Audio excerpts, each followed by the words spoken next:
तक हमें सेवा लगाई गई है वो तो मैं अकाल पुरख का शुक्राना करता हूं कि उनकी कृपा से बड़े अच्छे तरीके से चल रहा। आपने भी सुबह का देखा, अकेले हम नहीं कर रहे, जिनको तनख्वाह लगी है सारे बड़ी गिनती में जो पार्टी के लीडर हैं, वर्कर हैं, वो भी स्व इच्छा से सेवा कर रहे हैं। तो हमारे धर्म में सेवा का बहुत बड़ा महत्व है, तो उसी भावना से हम लोग सेवा कर रहे हैं और उम्मीद करते हैं कि गुरु साहब हमारी सेवा प्रवान करेंगे। बाकी जो इन्वेस्टिगेशन की बात है उस पर क्या संतुष्टि हो सकती है? इन्वेस्टिगेशन कौन कर रहा है? जिन्होंने सिंपैथी एंगल देकर के सारा कुछ खत्म करने की कोशिश की, जो अफसर जिनके ऊपर डायरेक्ट एलिगेशन लग रही है कि वो इतना बड़ा जो पुराना एक हिस्ट्री शीटर था उसके साथ हाथ मिला रहे हैं, 2 दिन से उसके साथ घूम रहे हैं, बैठ के सारा कुछ डिस्कस कर रहे हैं, तो आज तक तो कोई अफसर ट्रांसफर तक भी नहीं हुआ।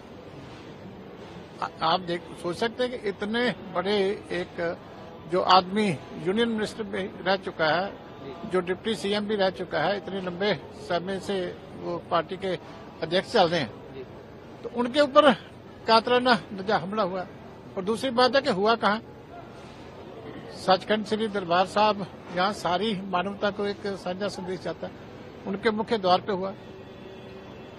और अकाल तख्त साहब के हुक्म के नीचे वो पहरेदार की वहां ड्यूटी कर रहे थे, उनके ऊपर हुआ। तो हम चाहते थे कि जुडिशियल जांच हो, तो जो जांच कौन कर रहे हैं?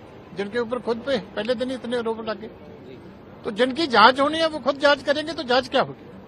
अब क्या कहना चाहेंगे, जो पंजाब में और भी कई घटनाएं हुई हैं, जैसे ऐसा कहा गया कि एक बम वाली घटना भी हुई थाने पर, और इसके अलावा तमाम कानून व्यवस्था को लेकर भी शिरोमणि अकाली दल ने पंजाब में आप कहीं जाके किसी से पूछ लो, कोई आदमी रात को चैन से नहीं सोता, कोई व्यापारी चैन से नहीं सोता, कोई दुकानदार चैन से नहीं सोता, इंडस्ट्रियलिस्ट फरोतियां दे के अपने दिन काट रहे हैं। इतनी बदतर हालत लॉ एंड ऑर्डर की कभी किसी ने नहीं देखी। आपने देखा दरबार साहब के ऊपर कोई आप याद करोगे कब ऐसे इंसिडेंट हुई? तो इतने दहाकों बाद अगर वहां ये हालत हुई है, तो बाकी क्या हालत क्या है यहाँ?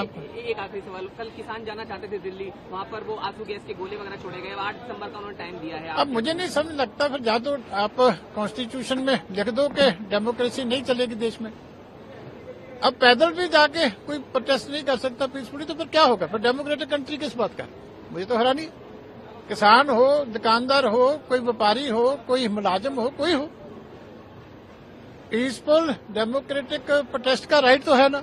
अब पैदल जाके, ये तो अच्छा हुआ महात्मा गांधी के टाइम अंग्रेजों ने भी ऐसे नहीं कहा, तो नहीं तो डांडी मार्च, दूसरे सारे मार्च पहले आगे कोई चलने नहीं देता। फिर इनको कुछ ना कुछ तो इज्जत करनी चाहिए देश के संविधान की कि ये डेमोक्रेटिक कंट्री।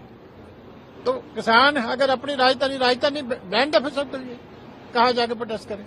समुद्र पे जाके करें, लोग कहाँ करें? प्राइम मिनिस्टर वहां बैठते हैं, मिनिस्टर वहां बैठते हैं, पार्लियामेंट वहां, तो वहीं जाके फरियाद करेंगे ना, कहाँ करें?